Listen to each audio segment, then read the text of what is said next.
नमस्कार, news capital express में आपका स्वागत है। मैं हूं आपके साथ दीप्ति। आइए शुरुआत करते हैं खास खबर के साथ। क्रिप्टो करेंसी को लेकर जनता रहे सावधान। शहर के प्रसिद्ध इन्वेस्टमेंट सलाहकार और Bhopal chamber of commerce and industries के महामंत्री आदित्य मान्या ने कहा कि क्रिप्टो करेंसी में निवेश को लेकर जनता को सावधान रहना चाहिए और जनता को इस पर तो करेंसी में भी किसी तरह का निवेश नहीं करना चाहिए, क्योंकि अभी भी पूरी तरह से अवैध शासन द्वारा कोई रेगुलेशन नहीं है। कल्पतरु मल्टीप्लायर के डायरेक्टर आदित्य मान्या का मानना है कि जनता का निवेश करने के लिए सबसे अच्छा माध्यम अभी भी शेयर बाजार है और शेयर बाजार में भी लगभग 5 साल के इन्वेस्टमेंट प्लान को लेकर चलने पर पैसा सुरक्षित भी है और भरपूर रिटर्न भी देता है। इस बार क्रिप्टो करेंसी को लेकर बजट में कुछ चर्चा होनी थी जो उस पर नहीं हो पाई उस समय, लेकिन अभी कुछ समय से प्रधानमंत्री जी ने कुछ बयान दिया है क्रिप्टो करेंसी को लेकर, उसके बारे में हम जानना चाहेंगे। हमारे साथ है Bhopal chamber of commerce and industries के महामंत्री आदित्य मान्या जी। आप कल्पतरु मल्टीप्लायर्स के डायरेक्टर भी हैं। देखिए, क्रिप्टो करेंसी का बजट में स्पष्ट रूप से उल्लेख हुआ है कि क्रिप्टो करेंसी पर 30% टैक्स स्लैब लगाया जाएगा। दरअसल सरकार नहीं चाहती है कि क्रिप्टो करेंसी हिंदुस्तान में चालू हो।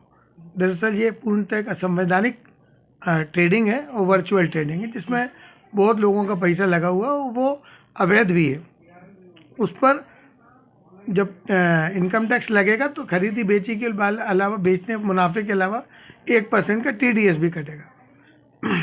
तो अभी TDS किसका काटेंगे, ये अभी एक प्लानिंग वर्क है। तो पूरा सरकार को 1 साल लग जाएगा और सरकार इस पर 28% GST भी लेकर आना चाहती है। कुल मिलाकर तात्पर्य ये है कि जनता क्रिप्टो करेंसी में पैसा नहीं लगाए, क्योंकि क्रिप्टो करेंसी में पैसा लगाना मतलब दोपहर को पैसा लगाना कि राजा बन जाएंगे, रात को सुबह राजा क्या मतलब फकीर बन गए। तो क्रिप्टो करेंसी का बहुत हाई वॉलेटिलिटी। अभी क्रिप्टो करेंसी अवैध है क्या? अभी एक तरीके से अवैध ही है, लेकिन अंतर्राष्ट्रीय प्रेशर इसलिए सरकार उसको अवैध घोषित नहीं कर रही है। लेकिन सरकार ने कहा RBI से कि हम अपनी खुद की डिजिटल करेंसी लाएंगे और उस पर ट्रेडिंग चालू करेंगे। तो ये जो सब प्लानिंग है ये अगले 1 साल के लिए। तो माना जाए अभी जनता जो क्रिप्टो करेंसी को लेकर लेन देन चल रहा है किसी तरह का, उससे दूर रहे। मैं आपके चैनल के माध्यम से पुरजोर अपील करता हूं कि जनता को क्रिप्टो करेंसी से दूर रहना चाहिए। दूर क्या, बिल्कुल ही दूर रहना चाहिए, क्योंकि इसमें बर्बादी के चांसेस बहुत अधिक हैं, रिस्क बहुत है और गेन कहीं से होंगे नहीं। और मैं ये चाहता हूं कि किसी भी प्रकार की क्रिप्टो करेंसी में कोई भी नए जो युवा हैं वो इसमें हाथ न लगाएं, बल्कि उसकी जगह आप लॉन्ग टर्म के लिए भारतीय शेयर बाज़ारों में पैसा लगाएं। भविष्य में कभी गाइडलाइंस आएगी तो उसके लिए आप हमें लगभग 1 साल लग जाएगा इसकी पूरी गाइडलाइंस आने में।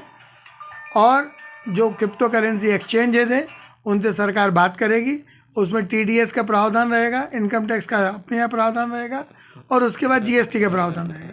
तो सरकार इतने टैक्स, जैसे टोबैको पर टैक्स लगा रखें उसी तरीके के जैसे 50, 55, 60% टैक्स लगा देगी, जिससे आम आदमी दूर रहे। फिलहाल आपकी सलाह यही है कि जो शेयर बाजार में गतिविधि लीगल हो रही है उसी में इन्वेस्ट करिए। देखिए, शेयर बाजार ऑलवेज राइट, म्यूचुअल फंड सही है, आप किसी भी माध्यम से बाजार में पैसा लगा सकते हैं। 1 नंबर का लेन देन होता है और मुनाफे पर टैक्स भी बचता है और टैक्स भी लगता है। और शेयर बाजार में कारोबार जो है वो पूरा चेक से, ड्राफ्ट से और RTGS के द्वारा होता है, नकद का कारोबार नहीं होता। और इसमें रिस्क कम है। अगर आदमी अच्छे से तरीके से 5 साल के लिए इन्वेस्टमेंट करे, मैं समझता हूँ उसमें